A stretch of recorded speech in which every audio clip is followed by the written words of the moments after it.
ही tempting अशी दाबेली जर का तुम्हाला बनवायची असेल तर ही रेसिपी संपूर्ण पहा। हाय, पुन्हा एकदा तुम्हा सर्वांचं तुमच्या किचन मध्ये म्हणजेच आम्हीच ग्लोबल किचन मध्ये स्वागत आहे। आज आपण पाहणार आहोत चमचमीत चटपटीत अशी दाबेली।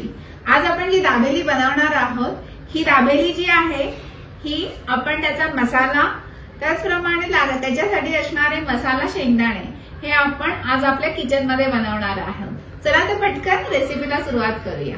आता आपण सर्वात आधी दाबेलीसाठी लागणारा मसाला बनवणार आहोत। मसाला बनवण्यासाठी मी इथे पॅन गरम करत ठेवलेला आहे। पॅन गरम झालेला आहे, त्याच्यामध्ये घालणार आहे धणे, त्याच्यानंतर जिरं, बडीशेप, लवंग, चक्रीफूल, दालचिनी आणि वेलची, काळी मिरी आणि तमालपत्र हे सर्व जिन्नस आपल्याला भाजून घ्यायचे आहेत। त्यांचा हलका हलका थोडासा सुवास यायला पाहिजे। त्या मसाल्यांचा हलका असा अरोमा यायला लागलेला आहे। त्यावेळी ह्याच्यामध्ये घालायचं आहे सुकं खोबरं, त्यानंतर ह्या आहेत सुक्या मिरच्या, ह्या काश्मीरी मिरच्या आहेत। काश्मीरी मिरच्यांमुळे आपल्या मसाल्याला रंग जो आहे हा खूप सुंदर येणार आहे। मसाले भाजत असताना हीट जी आहे ही लो ठेवायची आहे। आता सुक्या खोबऱ्याला जो आहे हा हलका बदामी रंग आलेला आहे। आता मी हीट जी आहे ही बंद करणार आहे आणि हे मसाले सर्व आपण थंड करून मिक्सर मधनं काढणार आहोत। हे मी थोडे थंड करून घेते। आता थंड झालेले मसाले मी मिक्सरच्या भांड्यामध्ये काढून घेणार आहे। ह्या मसाल्यांमध्ये आता आपल्याला हळद घालायची आहे, त्याच्यानंतर आहे काळं मीठ आणि ही आहे तळलेली साखर। हे आता मिक्सरला आपण मस्त असं फिरवून घेऊया। आता मस्त असा दाबेलीचा मसाला वाटून तयार झालेला आहे। हा मसाला जो आहे हा आपण बरणीत भरून स्टोअर करून ठेवू शकतो। आपल्याला हा पूर्ण मसाला आता आपण दाबेलीसाठी वापरणार नाहीत। उरलेला मसाला जो आहे हा आपण बरणीमध्ये भरून फ्रीज मध्ये ठेवू शकतो। आता आपण मसाला शेंगदाणे बनवणार आहोत आणि मसाला शेंगदाणे बनवण्यासाठी मी इथे पॅन मध्ये तेल गरम करत ठेवलेलं आहे। तेल आता गरम झालेलं आहे। तेल गरम झाल्यानंतर ह्याच्यामध्ये घालायचं आहे लाल मिरची पावडर, त्याच्यानंतर आपण जो बनवलेला दाबेलीचा मसाला आहे तो, आमचूर पावडर आणि थोडं मीठ हे तेलामध्ये परतून घ्यायचं आहे आणि ह्याच्यामध्ये शेंगदाणे घालायचे आहेत। हे भाजून घेतलेले शेंगदाणे आहेत आणि आपल्याला मस्त असे मिक्स करून घ्यायचे। हीट ऑफ करायची आहे। हीट ऑफ केलेली आहे कारण की शेंगदाणे जे आहेत हे ऑलरेडी आपण भाजून घेतलेले आहेत। मसाला शेंगदाणे आता तयार झालेले आहेत। आता आपल्याला दाबेलीसाठी बनवायची आहे गार्लिक चटणी आणि गार्लिक चटणीसाठी मी इथे काश्मीरी मिरच्या भिजवून घेतलेल्या आहेत आणि ह्या आहेत लसणीच्या पाकळ्या आणि मीठ। हे आपल्याला मिक्सर मध्ये टाकून ह्याची पेस्ट करून घ्यायची आहे।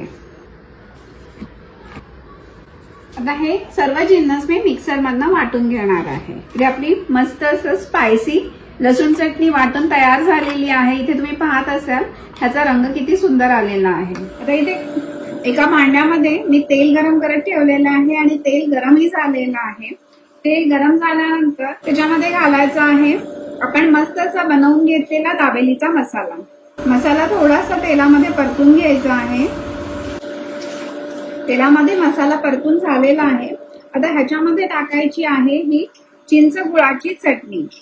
ह्या चिंचगुळाच्या चटणीचा व्हिडिओ ऑलरेडी आपल्या चॅनलवर पोस्ट केलेला आहे, ज्याची लिंक मी तुम्हाला ह्या व्हिडिओच्या शेवटी डिस्क्रिप्शन बॉक्समध्ये देईन, ती तुम्ही नक्की चेक करा। आता ह्याच्यामध्ये घालायचे आहेत उकडलेले बटाटे। मी हे बटाटे उकळून आणि किसून घेतलेले आहेत, ते आता ह्याच्यामध्ये घालायचे आहे। त्याच्यानंतर ह्याच्यामध्ये थोडं मीठ घालायचं आहे। आपल्या मसाल्यांमध्ये काळं मीठ आहे आणि चिंचगुळाच्या चटणीमध्येही मीठ आहे। आता हे सर्व जिन्नस व्यवस्थित मिक्स करून घ्यायचे आहेत। ह्याच्यामध्ये आपल्याला लागल्यास पाणी घालायचं आहे। त्याच्यामध्ये आता मी थोडं पाणी ऍड करणार आहे। ह्याच्यावर झाकण ठेवून मी ह्याला वाफ काढून घेणार आहे, जेणेकरून ह्याच्यामध्ये मसाले जे आहेत हे सगळे छान असे त्याच्यामध्ये ब्लेंड होतील। आता आपली छान अशी दाबेलीची भाजी तयार झालेली आहे। मी आता गॅस जो आहे हा बंद करणार आहे आणि आता आपण मी उघडून तुम्हाला ह्याचा कलर दाखवते। वाव, किती मस्त कलर आलाय पहा आणि ह्याच्यामध्ये छान सगळे मसालेही आपले शिजलेले आहेत। आता दाबेली मी ह्या प्लेट मध्ये काढून घेणार आहे आणि ह्या दाबेलीला मस्त असं आपण डेकोरेट करूया.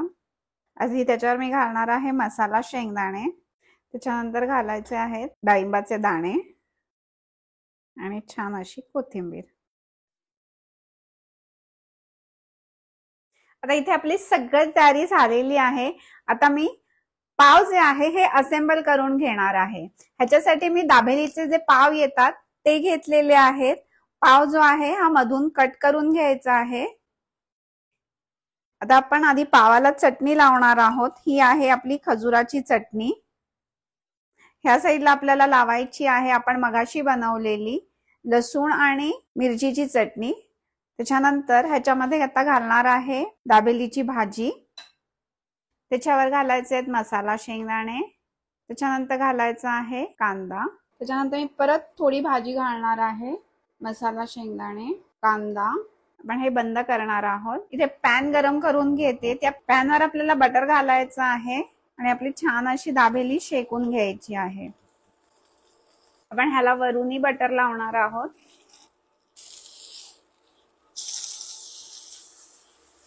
आपल्याला ही दाबेली जी आहे ही छान क्रिस्पी होईपर्यंत फ्राय करून घ्यायची आहे.